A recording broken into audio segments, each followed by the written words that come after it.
that in mind, why don't we start with the chaos in the Democratic primary? Oh, my God. The chaos in the Democratic primary race. It's how do these people ever complain about anybody else's voting problems? I mean, New York City, and we've said this for years, it's horrific. It's antiquated. It's incestuous. It's corrupt. I mean, it is just a disaster. And here they go, oh, hey, we're going to try to spin 48 plates on our nose while jumping on a trampoline. Or, as some layman may call it, like this ranked choice voting. I mean, they can't even get single choice voting right.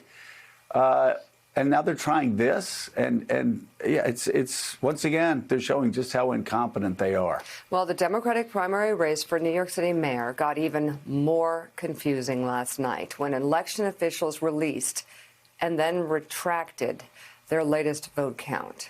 Just hours after posting new results that showed former city sanitation commissioner Catherine Garcia drastically cutting into the lead of former police captain Eric Adams, the city's Board of Elections removed those results from its website. According to the BOE, 135,000 votes that were put into its system for testing purposes only had never been cleared. This caused Adams' 10-point lead to shrink to a mere 2 points. Adams, the Brooklyn borough president, had already raised concerns about the election process even before this mix-up. New York City used... By the way, that's... Some people said, oh, that's like Trump. No. If you, like my dog and Meatball the cat have raised concerns about New York's election system. Well, I mean, there's nothing dramatic about it. It's been corrupt our entire life. Well, we've been talking about it for weeks and having all different sides of it explained. I'm not sure how many other places do voting like this, but New York City used this ranked choice voting system for this year's primaries. It's a method which had never been used by the city before. And here we go. Never tried anywhere in this country on this scale. Okay. In a statement. I'm not going to call them idiots for doing this. But in a statement, the Board of Elections apologized for the error and said it had taken, quote, immediate measures to ensure the most accurate, up-to-date results are reported. They then walked out Yikes. the front door and went and married their cousins all at the same time. Joe. Hold on a second. Jonathan Lemire. Oh, my God. Let me read from the New York Times, just so people understand, like when we've been talking about how bad New York voting is. Now you always bring it up as people talk about Georgia or Texas or whatever.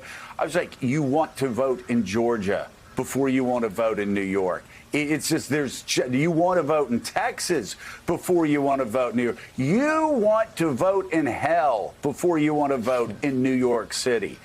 And by the way, it's up to New York State to change that, and they haven't done that. So listen to this, Jonathan, about this corrupt, incestuous blight on American democracy. The New York Times writes this. This is the history. In 1940, a city investigation found it was plagued by, quote, illegality, inefficiency, laxity, and waste. That's in 1940. In 1971, a Times editorial derided it, quote, at best, a semi-functioning acronym. And in 85, another city inquiry said it had, quote, almost an embarrassing lack of understanding of its job. De Blasio offered them $20 million to reform. They declined. Nobody's doing anything. Reform seemed inevitable after a city department investigation released a scathing report in 2013. Investigators found, quote, illegalities, misconduct, and antiquated operations, including, here it comes, including that nearly 10% of employees were related to each other. When I say incestuous and corrupt, it is one of the most incestuous, corrupt agencies still existing in this democracy. Jonathan, you work for the Daily News. Give us a little insight into just how bad it is. And by the way, talk about how tough it is voting in New York. I called Willie. I called all of my friends during the voting process. 3 hours, 4 hours. Like, it's always impossible to vote in New York. Yeah, but let's remember how slow they also are in tabulating results, even setting aside this debacle. But it can take weeks and weeks. During the last year's election, the races weren't certified far after states that have come under much more scrutiny for how they process their elections, including, as you mentioned, Georgia and others. New York State is terribly slow, and New York City. And you're right. I was at the New York Daily News for a long time. I covered a lot of these races, mayoral races, very closely, keeping a keen eye on this one, too. And it is staggering just how incompetent it was. Maya Wiley, one of the leading contenders here for this race, put out a statement yesterday basically saying, and I'm paraphrasing, you can't be surprised at this point at how inept this process is, because it time and time again, they fail. As you mentioned, turning down money that could have led to improvements. To that, they didn't clear the rolls of these test ballots, where for hours yesterday, it looked like the mayor's race had completely spun on its head. Adams' lead had all but vanished to Garcia.